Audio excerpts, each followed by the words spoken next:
আজকে কি বিষয় নিয়ে আপনার সাংবাদিক সম্মেলন যদি বলেন। প্রেস মিটে আসা সমস্ত মিডিয়াকে আমার আন্তরিক অভিনন্দন। আজকে সবচেয়ে যেটা বড় বিষয় হচ্ছে, যেটা আমরা সমস্যার সম্মুখীন পড়েছি বা জনগণ পড়েছে, সেটা হচ্ছে এসআইআর। এই এসআইআর এ সংখ্যালঘু সম্প্রদায়, বিশেষ করে মুসলিম, আদিবাসী, এরা যে ধরনের একটা কষ্টের মধ্যে পড়েছে, আমি প্রচারে গিয়ে দেখেছি তাদের কান্না, তাদের চোখের জল। সেই সমস্ত মানুষ যাদের নাম অ্যাডজুডিকেশনে আছে, তারা একদম পাগলের মতো হয়ে গেছে, দিশাহারা হয়ে পড়েছে। আমাকে জানাচ্ছে সবসময় যে পাড়াতেই যাচ্ছি, আমাদের কি হবে, আমরা কি ভোট দিতে পারবো? এখন কথা হচ্ছে 2002 সালে এসআইআর হয়েছিল, সেখানে অনেক নাম বাদ গিয়েছিল, কিন্তু মানুষকে কোনো সমস্যার সম্মুখীন হতে হয়নি, কারণ সেখানে বৈধ ভোটারদের নাম ঠিকঠাক ছিল তাদের লিস্টে, ভোটার লিস্টে। যারা মৃত, যাদের দু জায়গায় নাম আছে, এই ধরনের ভোটারদের নামই বাদ গিয়েছিল। কিন্তু এই সমস্যায় যখন মানুষ পড়েছে, কেন্দ্রে বিজেপি বা রাজ্যে আমাদের যে বর্তমান সরকার, তৃণমূল সরকার, কেউ জনগণের পাশে দাঁড়ায়নি। আমাদের বামপন্থের তরফ থেকে আইনজীবীদের একটা সেল গঠন করা হয়েছে, যেখানে ট্রাইব্যুনালে যে অ্যাপিল করার কথা জনগণকে বলা হয়েছিল, সাধারণ মানুষ তো জানে না সেই প্রসেসগুলো কিভাবে করতে হবে, তাই তাদের পাশে দাঁড়ানোর জন্য, তাদের সাহায্য করার জন্য আমাদের এখানে একটা সেল খোলা হয়েছে। সেখানে প্রচুর মানুষ আসছেন, আমাদের কর্মীরা, উকিলরা, রেড ভলেন্টিয়ার্সরা তাদের সাহায্য করে চলেছে। আজকের মেন বিষয় আমার এই এসআইআর, মানুষকে এই এসআইআর এ যারা ভুগছে তাদের পাশে দাঁড়ানোই আজকে আমাদের মেন উদ্দেশ্য। হ্যাঁ,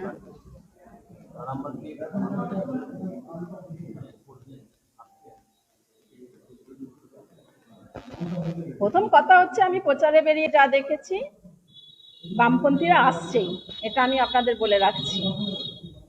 আর যেহেতু আরামবাগ বিধানসভা একটা কৃষি প্রধান অঞ্চল, প্রথমে আমি কৃষকদের ওপর জোর দেবো, তারা যাতে তাদের বীজ, সার, যে কৃষিজাত যেসব জিনিস, এইগুলো হচ্ছে কিনা যে ন্যায্য মূল্যে পায়, হ্যাঁ, ভর্তুকির মাধ্যমে পায়।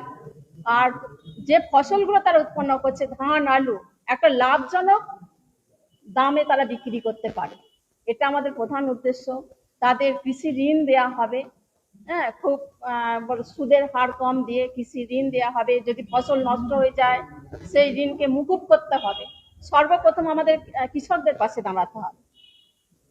এছাড়াও বিভিন্ন জায়গায় নদী সংস্কারের ব্যাপারগুলো আছে, যেমন ধরুন কালীপুরের ব্রিজ, যেখানে কেন্দ্রে বিজেপি সরকার আছে, রাজ্যে তৃণমূল সরকার আছে, আমাদের এখানে 4 জন বিজেপির এমএলএ আছে, কিন্তু দীর্ঘদিন ধরে একটা কালীপুরের ব্রিজের মতো একটা ব্রিজ, যেখান দিয়ে মানে মানুষ অহরহ যাতায়াত করছে, গাড়ি ঘোড়া যাতায়াত করছে, সেই ব্রিজ কিন্তু মেরামত হচ্ছে না। আমরা চাই সেই ব্রিজ মেরামত হোক বা বিকল্প ব্রিজ তৈরি হোক মানুষের সাহায্যার্থে।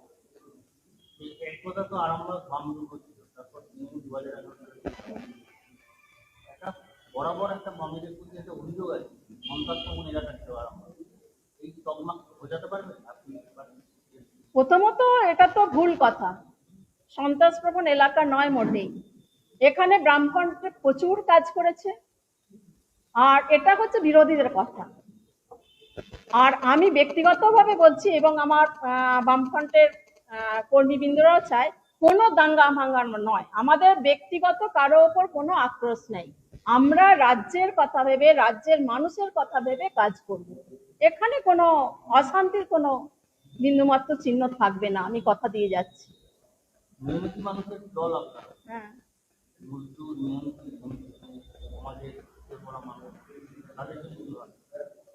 প্রথমে শ্রমজীবী মেহনতি মানুষ যারা খেটে খায়, বামফ্রন্ট লড়াই করে 100 দিনের কাজের জন্য যে আইন তৈরি করেছিল, দীর্ঘ কয়েক বছর সেই 100 দিনের কাজ বন্ধ হয়ে আছে, যেটা জব কার্ড বলি। প্রথমেই দরকার আমাদের 100 দিনের কাজটাকে আবার চালু করা, এবং 100 দিনের জায়গায় সেই কাজটাকে বাড়িয়ে 200 দিন যাতে করা যায়, সেই কাজ আমরা করতে প্রস্তুত আছি। আমরা জিতলে সেটা করব। যেহেতু বিভিন্ন সময়ে আমাদের এখানকার মানুষ পরিযায়ী হয়ে রাজ্যের বাইরে চলে যাচ্ছে, তারা যাতে না যায় তাদের আমরা কর্মসংস্থানের ব্যবস্থা করব। শিল্প তৈরি করতে হবে। এখানে আমাদের এখানে কিছু মাত্র হিমঘর আছে, আর কিছু এই যে কৃষি প্রধান যেহেতু এলাকা, আমরা রাইস মিল আছে আর আছে হিমঘর আছে, এইগুলোকে বাড়াতে হবে। যেহেতু কৃষি প্রধান এলাকা, এর মাধ্যমে আমাদের কর্মসংস্থানের ব্যবস্থা করতে হবে। দেখা যাচ্ছে এই শহরে যে আপনি বলছেন যে তৃণমূল বা যারা রয়েছে কিন্তু গত 3 দিন আগে থেকে তৃণমূলের পক্ষ থেকে মাধ্যমে তারা কিন্তু আবার যাদের নাম রিলিজ হয়ে গেছে তাদেরকে দিয়ে আবার করতে তারা আরোপ করছে। এটা গত 3 দিন আগে থেকে দেখা যায়। দেখুন, আমাদের যে ক্যাম্প খোলা হয়েছে এসআইআর নিয়ে মানুষকে সাহায্য করার জন্য, আমি ফেসবুকে আজকে দেখলাম তৃণমূল নাকি এটাকে ওপরটা তৃণমূল লিখে দিয়ে ওরা বলতে চাইছে এটা ওদের ক্যাম্প। এই যে একটা মিথ্যাচার চলছে, হ্যাঁ, এগুলোর আমি প্রচন্ড বিরোধিতা করছি। ওরা কিছুই করছে না মানুষের জন্য।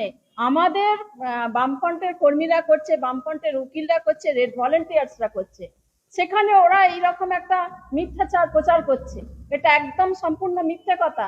আর ওরা সেইভাবে এসআইআর নিয়ে কোনো মানুষের কাছে দাঁড়ায়নি, পাশে দাঁড়ায়নি। যা করছে আমাদের এখান থেকেই করা হচ্ছে। এখন যে প্রার্থীরা প্রচার করছে যে কেউ রান্না করছে, কেউ কাজ করছে, এই যে প্রচার, এই অভিনবত্ব আপনি কিভাবে প্রচারটা দেখছেন বা কিভাবে প্রচার করতে চাইছেন? এখন অনেক এইগুলো অভিনবত্ব কি বলবো বলুন দেখি, এগুলোর মধ্যে তো আমার অভিনবত্বের কিছু নেই। এমন প্রচার হতে হবে যে প্রতীকী প্রচার, যেটা জনগণের বৃহত্তর সমাজের কাজে লাগবে, বৃহত্তর মানুষের কাজে লাগবে। হ্যাঁ, ধরুন আমি প্রচারেই বেরিয়েছি, আমি সেদিনে দেখলাম মেডিকেল কলেজের সামনে জল জমে আছে, তা আমাকে এমন একটা প্রচার করতে হবে যেখানে আমরা প্রশাসনের মানে টনক নড়াতে পারি, যে কাজগুলো করলে জনসাধারণের মানে মানুষের উপকারে লাগবে। আমি সেদিনে গিয়ে দেখলাম কিছুটা তালিতাপ্পা দেয়া হয়েছে, সেটা দেখে আমার মনে হলো বাইরের জল ভিতরে গিয়ে আরো জমবে বর্ষাকালে। তা আমি সেদিনে বলেছি মিডিয়ার কাছে যে এটা শুধুমাত্র আইওয়াস হয়েছে, এটাকে সুপরিকল্পিতভাবে ইঞ্জিনিয়ার দিয়ে ড্রেনেজ ব্যবস্থা করে ওখানটা ব্যবস্থা করতে হবে, যাতে কোনো স্টাফের, কোনো রুগীদের, তার পরিবারের লোকেদের কোনো অসুবিধে না হয়। এছাড়াও মেডিকেল কলেজ, যেখানে সাধারণ মানুষ একটা ভালো স্বাস্থ্য পরিষেবা নেবে, কিন্তু কি হচ্ছে সেখানে গিয়ে না পাচ্ছে ব্লাড, না পাচ্ছে স্যালাইন। ডাক্তারবাবুরা যে প্রেসক্রাইব করে দিচ্ছে সেই ওষুধগুলো সাধারণ মানুষ, যারা খেটে খাওয়া মানুষ, তাদেরকে বাইরে দোকান থেকে কিনতে হচ্ছে। এটা তো ঠিক নয়। উন্নত পরিকাঠামো নেই, হ্যাঁ, যোগ্যতা সম্পন্ন টেকনিশিয়ান নেই। এই সব ব্যবস্থার জন্য আমরাও দাবি রাখছি যাতে মেডিকেল কলেজ একটা স্বচ্ছ মেডিকেল কলেজ থাকে আর কি, তৈরি হয়।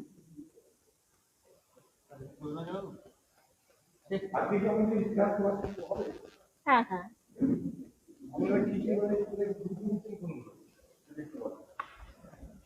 কটা কপি যে আনতে বললাম, কি হলো? হ্যাঁ, সুশান্ত,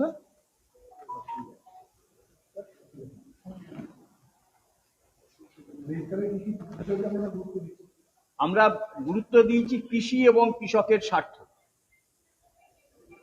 আমরা বামপন্থীরা চিরকাল কৃষি এবং কৃষকের স্বার্থে লড়াই করে এসেছি। কৃষকের ফসলের লাভজনক দামের যে লড়াই, এই লড়াই শেষ হয়নি। আমরা এই লড়াইয়ের মধ্যে থাকবো, কৃষকের পাশে থাকবো, আন্দোলনের পাশে থাকবো। আমরা সরকারে থাকলে কৃষকের স্বার্থে কম সুদে ঋণ এবং সুদে ভর্তুকি দেওয়া হবে এবং কম দামে বিদ্যুৎ দেওয়া হবে। বামপন্থীদের সময় কৃষিতে কম দামে বিদ্যুৎ ছিল, সেই ভর্তুকি প্রত্যাহার করে নেওয়া হয়েছে তৃণমূল সরকারের আমলে। আমরা এলে ভর্তুকিতে বিদ্যুৎ দেব। আমরা গ্রামীণ শ্রমজীবী মানুষের কাজের জন্য গুরুত্ব দিতে চাইছি। এখানে 100 দিনের কাজ পঞ্চায়েতের মধ্য দিয়ে, পঞ্চায়েতি ব্যবস্থা ধ্বংস করে দেওয়া হয়েছে।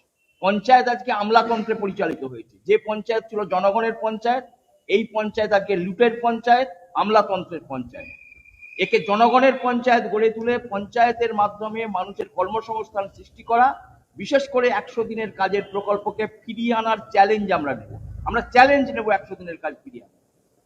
দ্বিতীয়ত হচ্ছে আরামবাগের মতো জায়গাতে নদী, বাঁধ, সেচ, বন্যা নিয়ন্ত্রণের যে বিষয়টা আছে, প্রথমত নিম্ন দামোদর পরিকল্পনার স্থায়ী সমাধান, একে রূপায়িত করা।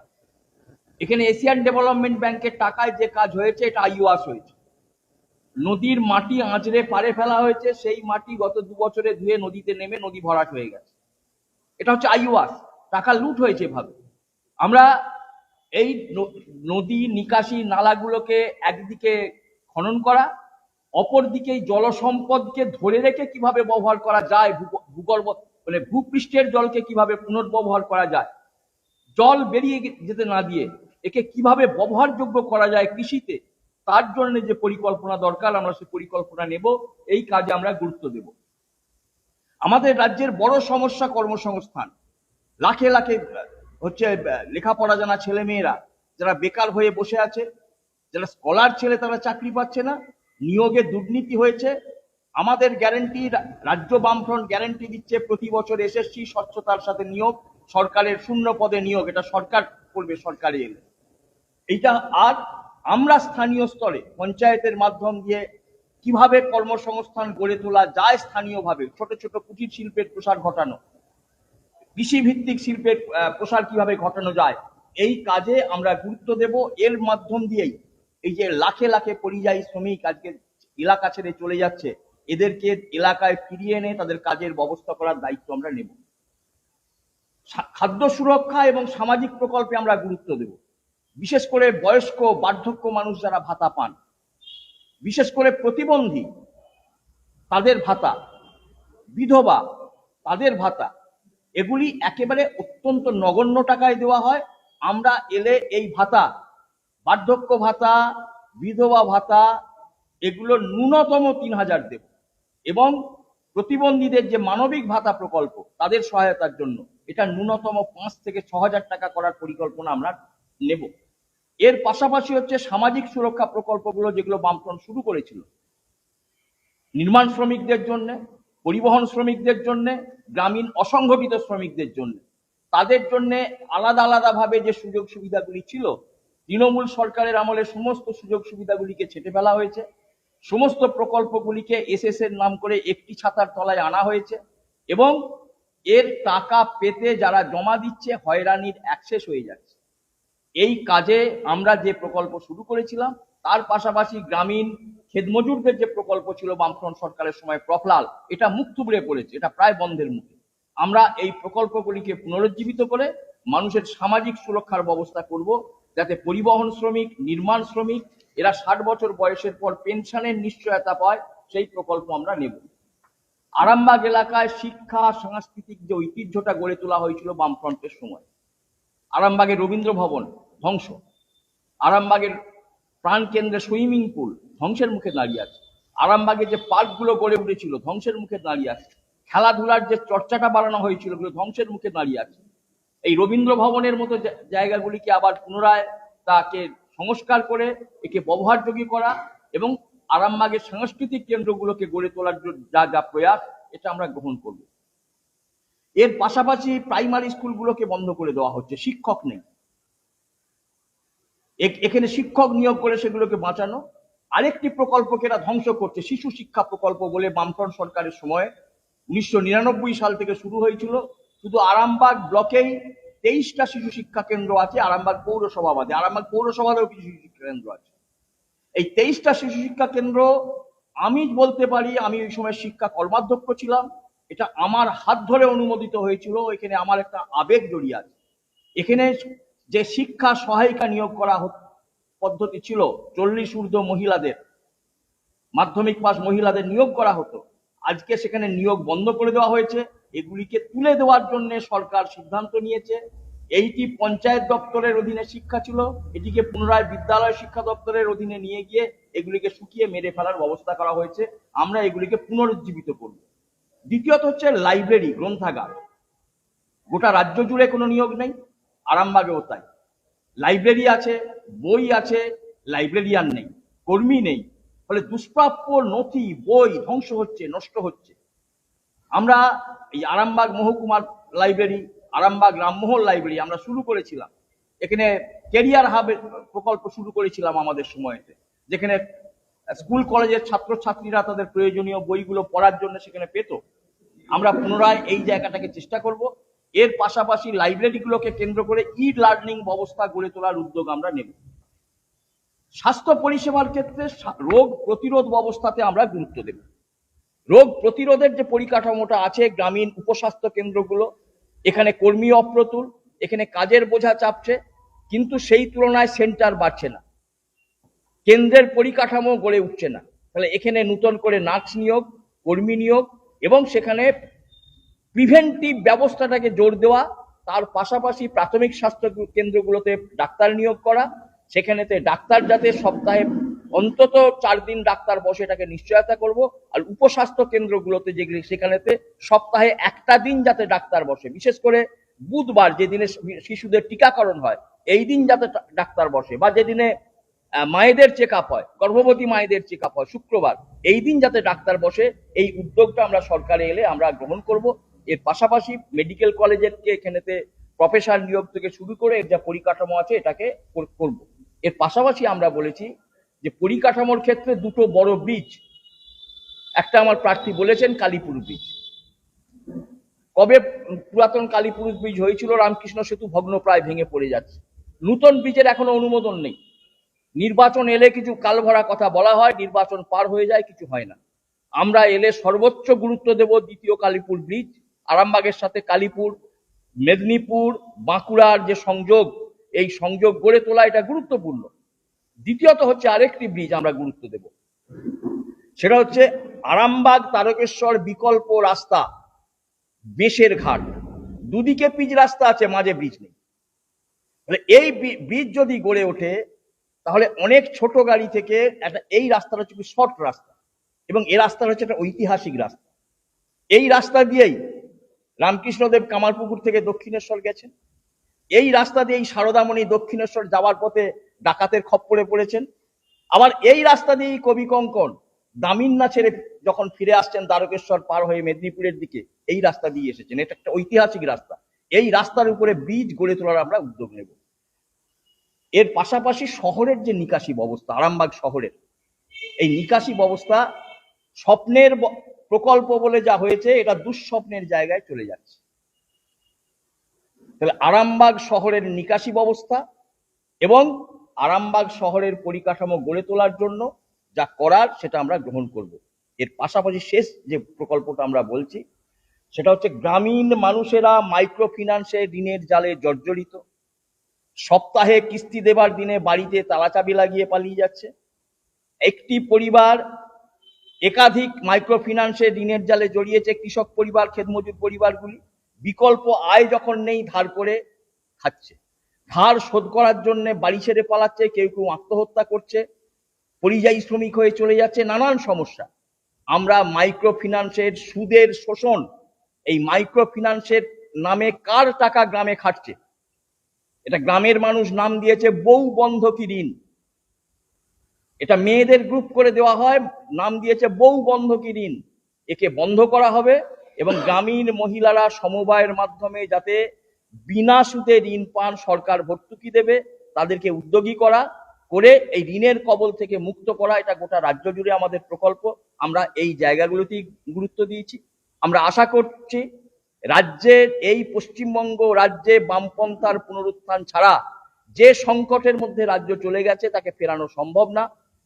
আগামী নির্বাচনে পশ্চিমবঙ্গে বামপন্থীদের পুনরুত্থান ঘটছে এবং আমরা মানুষের কাছে আবেদন করব, মানুষ হচ্ছে গণতন্ত্রের সবচেয়ে শক্তিমান, মানুষ ইতিহাস তৈরি করেন জ্যোতিবাবু বলতেন। সেই মানুষের কাছে আবেদন যে এই অবস্থার পরিবর্তন, বাংলাকে বাঁচানো, বাংলার কৃষি, শিল্প, সংস্কৃতি, ঐতিহ্য, শিক্ষা, স্বাস্থ্য সবকিছুকে বাঁচানোর জন্য আমাদের বামফ্রন্ট মনোনীত এবং সহযোগী দল সমর্থিত যে প্রার্থী গোটা রাজ্যে লড়াই করছেন, এবং আরামবাগ কেন্দ্রে আমাদের প্রার্থী, আমাদের পার্টির প্রার্থী বিথিকা পণ্ডিতকে ভোট দিয়ে জয়যুক্ত করবেন। আপনাদের মাধ্যমে এই আবেদন আমরা জনগণের কাছে রাখছি।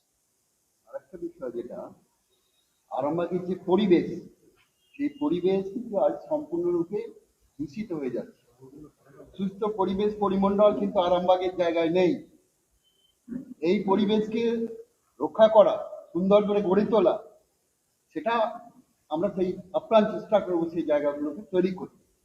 শহরে ঢোকার মুখে আরামবাগ ব্রিজ পার হলে যে দুর্গন্ধময় যে অবস্থা আমরা দেখছি, এবং গ্রামের অভ্যন্তরগুলোতেও যেভাবে নোংরা ফেলা হচ্ছে, আবর্জনায় ভর্তি রয়েছে, সেগুলোকে যদি ঠিক ঠিক জায়গায় সেগুলোকে তার ফেলার ব্যবস্থা না করা হয়, তাহলে কিন্তু পরিবেশ ক্রমশ ধ্বংস হয়ে যাচ্ছে। আর দেখা যাচ্ছে যেগুলো যে এলাকা, যে সমস্ত বৃক্ষ, বড় বড় গাছ আশ্রয় ছিল, সেই গাছগুলোকে এই বিগত 15 বছরে সম্পূর্ণরূপে ধ্বংস করে দেওয়া হয়েছে। আমরা সেই জায়গায় বৃক্ষ রোপণ করে গ্রাম্য পরিবেশ সামগ্রিকভাবে যে প্রকৃতিকে রক্ষা করে, প্রকৃতির ভারসাম্য রক্ষা করার জায়গায়, এই বৃক্ষরোপণের জায়গায় আমরা যাব। আমরা আপ্রাণ চেষ্টা করব আমাদের আরামবাগের যে শহর, আরামবাগের যে গ্রাম্য জীবন, যেখানে এই সময়কালে আমরা দেখছি যে গ্রাম্য জীবনে যে গ্রাম্য এলাকার ছেলেমেয়েরা, শহরের ছেলেমেয়েরা গলিতে গলিতে যেখানে কেবলমাত্র তারা আসক্ত হয়ে যাচ্ছে, বিভিন্ন নেশার মধ্যে আসক্ত হচ্ছে, সেই নেশার ব্যবস্থা যারা করেছেন এই সরকার, সেই নেশার যে সমস্ত সামগ্রিক, সে বলা যায় যে মদের দোকানি বলুন আর যাই বলুন, যেগুলো কিন্তু আমাদের পরিবেশকে সম্পূর্ণরূপে ধ্বংস করছে, এগুলো থেকে আমাদের পরিবেশকে রক্ষা করার জন্য নিশ্চিতভাবে আমরা উদ্যোগ গ্রহণ করবো। এই নির্বাচনে গত নির্বাচন শুরু হয়েছে, ভয়ঙ্করভাবে দুটো জিনিস উঠে আসছে। একটা হচ্ছে ধর্ম, আর একটা হচ্ছে মুসলিম সংখ্যালঘু ভোট। একটা সময় এই ভোটটা বামেদের ছিল, পরবর্তীকালে দেখা গেছে এই ভোটটা খুব একটা তৃণমূলের দিকে ঢুকেছে, এবারে পেশে আছে। এই সংখ্যালঘু ভোটটাই মূলত এই রাজ্যে নির্ণায়ক শক্তি হয়ে যায়। এই সংখ্যালঘু ভোট সেই অর্থে বামেদের কাছে নেই। এই ভোট কি শুধু পুরোপুরা হয় বলে আপনারা মনে করছেন? আমরা ধর্মের ভিত্তিতে ভোটারকে দেখি না। আমরা দেখি মানুষটা কোন শ্রেণী দৃষ্টিভঙ্গিতে মানুষটাকে আমরা বিচার করি। সে সংখ্যালঘু যদি কৃষক হয়, তার সাথে হিন্দু কৃষকের শোষণের কোনো তফাৎ নেই। ক্ষেতমজুর সংখ্যালঘুর সাথে হিন্দু ক্ষেতমজুরের শোষণের কোনো তফাৎ নেই। সবাই একই ভুক্তভোগী। কেবলমাত্র এ রাজ্যে সংখ্যালঘুদের ভোটার বানিয়ে রাখা হয়েছে, সেখানে সাম্প্রদায়িক শক্তির জুজু দেখিয়ে এই ভোটারটা বানানো হচ্ছে। এই যে সংখ্যালঘু যেভাবে বলা হচ্ছে, আমরা বলছি উন্নয়ন যখন হয়, সংখ্যা গুরুরও হয়, সংখ্যা লঘুরও হয়। সমাজের পিছিয়ে পড়া শ্রেণীকে অগ্রাধিকার দিতে হয় উন্নয়নের ক্ষেত্রে। এটা হলে গরিব সংখ্যালঘু, গরিব সংখ্যাগুরু, তাদের উন্নয়ন ঘটবে। এখানে সংখ্যালঘু হিসেবে আমরা দেখি না। এবং এটা সত্য যে এসআইআর প্রক্রিয়ার মধ্য দিয়ে বিজেপি সংখ্যালঘু অংশকে টার্গেট করছে আমাদের রাজ্যে, এবং এই টার্গেট করছে এই জন্যেই যাতে এ রাজ্যের সংখ্যাগুরুরা একত্রিত হয়। আর তৃণমূল এই জায়গাটাতেই ফোকাস করছে। এই যে এই বাইনারিটাকে আমরা বাতিল করতে চাইছি মানুষের জীবন, জীবিকা, রুজি, শিক্ষা, স্বাস্থ্য এই কর্মসূচির ভিতর।